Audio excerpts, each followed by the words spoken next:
На прямую линию с главой Сосногорского района, которая состоялась в общественной приемной главы Республики Коми, дозвонились 8 жителей муниципалитета. Добрый день, вы позвонили на прямую линию. Пожалуйста, представьтесь и задайте свой вопрос.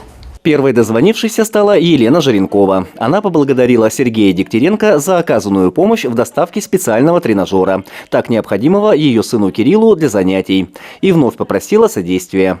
Кириллу нужен инструктор по адаптивному спорту. Дома есть условия заниматься, только вот при особенностях развития ребенка бесконтрольно это делать нельзя. Глава района обещал проработать вопрос. Жительница Сосногорска Людмила Витасовна, работающая на станции поселка Верхнеижемский, поинтересовалась судьбой дороги от поселка до железнодорожной станции. У нас сейчас в мае начинаются весенние обследования дорог. Составляются дефектные акты с тем, чтобы мы могли распределить денежные средства на содержание и на ремонт, на текущий ремонт, ремонт ямочный, ремонт картами дорог нашего муниципалитета. Как только эти работы будут завершены, станет известно, какие именно дороги будут отремонтированы. Еще одна автодорога только уже сообщением Верхнеижемский-Сосногорск стала темой разговора с очередным дозвонившимся жителем. Эта автодорога к муниципалитету имеет опосредованное отношение, пояснил глава района. Содержит ее республика. Со своей стороны власти муниципалитета сделали все. Поставили в известность о состоянии дороги чиновников из профильного регионального министерства. Написали ходатайство о ремонте. В этот раз на прямую линию больше звонили жители из поселков, чем из города. Так жительница Воевожа Елена Николаевна пожаловалась на управляющую компанию, которая не может или не хочет помочь пенсионеру-инвалиду, проживающему в муниципальной квартире. Глава района напомнил, что в Воевоже есть руководитель администрации поселка, и такие вопросы в его компетенции. Однако, раз уж жительница обратилась на прямую линию, решение проблемы будет взято под контроль. Поговорили жители района с главой и о благоустройстве.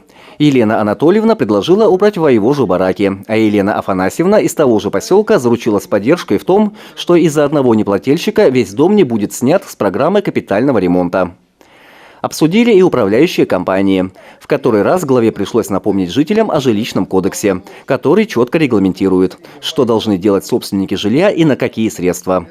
Сосногорцев интересовала работа городской бани. Одна из горожанок пожаловалась, что ходят слухи о закрытии этой самой бани. Поэтому жители встревожены. Проблемы с арендатором бани есть, да. У него нет особого желания продлевать контракт на аренду бани. Понятное дело, баня муниципальная, мы ее по конкурсу сдали в аренду.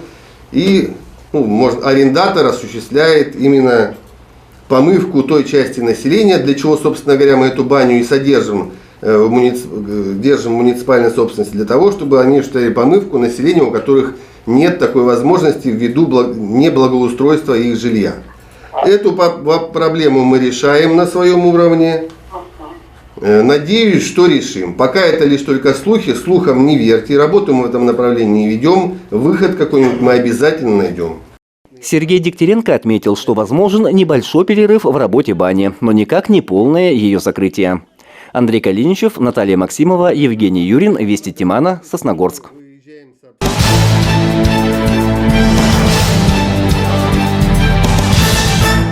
Неподалеку от поселка Виз установили временный знак «Географический центр Республики Коми». Инициатором выступил бывший руководитель Сосногорского туристического центра «Вымпел», а ныне педагог дополнительного образования Республиканского центра детей и молодежи Вячеслав Камашев.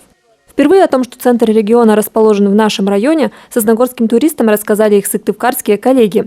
В 2007 году на кафедру географии Коми Государственного педагогического института был отправлен официальный запрос о получении координат. Профессор с кафедры географии Шумилов посчитал в 2007 году. Администрация управления образования написала письмо, официально сделала запрос и был официальный ответ. В этом же году была организована поисковая экспедиция и установлен временный знак. В 2014-м члены турцентра выявили, что неподалеку проложен газопровод, что затруднило бы посещение этого места туристами. В том же году картографический материал опять проанализировали и приняли решение сдвинуть точку. Удаленность от фактического центра региона теперь составляет 16 километров. Выбирать новое место для знака отправились большой делегацией. Это очень символично. В год столетия Республики Коми мы определили центр Республики Коми. Будем надеяться, что это станет отправной точкой развития туризма в нашем районе. Будем водить сюда школьников, туристические группы. Среди участников делегации были также представители депутатского корпуса и общественности. Они уверены, что установка знака повысит туристическую привлекательность района. Я думаю, что туристические маршруты Республики Коми как раз будут проходить через этот знак, обозначающий географический центр Республики Коми. В планах организовать экскурсионную программу по этим местам. Вячеслав Камашев рассказал, что проектом заинтересовалось Коми-отделение Русского географического общества, которое готово оказать материальную поддержку в виде гранта. Действительно, это было необычно, потому что посылались несколько вариантов, самые разные, но они, будем говорить, что ухватились за это. Они отправили в Москву, а Москва тоже поддержала эту заявку и сказала: пишите смету. То есть это, получается, и на федеральном уровне это мероприятие будет известно. Сегодня администрация Сосногорского района совместно с Республиканским центром детей и молодежи планирует объявить творческий конкурс на лучшее изображение знака, символизирующего центр региона. По эскизу и будет изготовлен, а затем и установлен постоянный знак. Мы рады, что нашли центр республики и будем посещать это место, облагораживать, и люди будут помнить. Торжественное открытие обновленного объекта намечено на середину августа. Его планируют приурочить ко Дню географа, который отмечается в нашей стране с прошлого года, а также ко Дню столетия республики 22 августа. Полина Бастракова, Евгений Юрин, Вести Тимана, Сосногорск.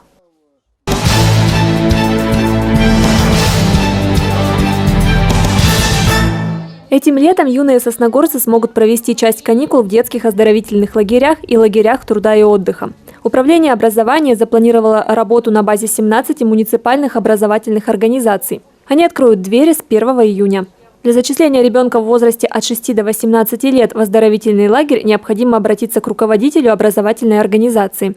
Здесь для школьников организуют досуг и двухразовое питание. Продолжительность смен в летний период детских оздоровительных лагерей составлять будет 21 день. Стоимость путевки для родителей составляет 140 рублей за день пребывания в лагере. Бесплатные путевки предоставляются согласно предусмотренным квотам детям в оздоровительные лагеря категории «Трудная жизненная ситуация» и детям из многодетных семей. Лагеря труда и отдыха будут работать в течение 2 недель, начиная с 1 июня на базе 14 образовательных организаций Сосногорского района. С 1 июля они будут открыты на базе городского дома детского творчества, а также первой школы и Центра дополнительного образования Нижнего Одесса. В августе лагерь труда и отдыха откроется на базе средней школы поселка Вайвош. Детям будет предоставлено горячее питание 1 раз в день и выплачена заработная плата согласно отработанному периоду. Также есть возможность отправить ребенка в один из загородных лагерей Коми или в Черноморскую Зорьку города Анапа. Для родителей, которые выберут лагерь самостоятельно, с прошлого года предусмотрена государственная поддержка. Для получения компенсации в размере 50% от стоимости путевки необходимо зайти на сайт Центра республиканского детей и молодежи и оформить заявление, предоставив все необходимые для этого документы. Подать заявление родители могут с 4 мая на портале образовательных услуг Коми. Все подробности расскажут в Управлении образования по телефону 5 20 56. Полина Бастракова, Евгений Юрин, Вести Тимана, Сосногорск.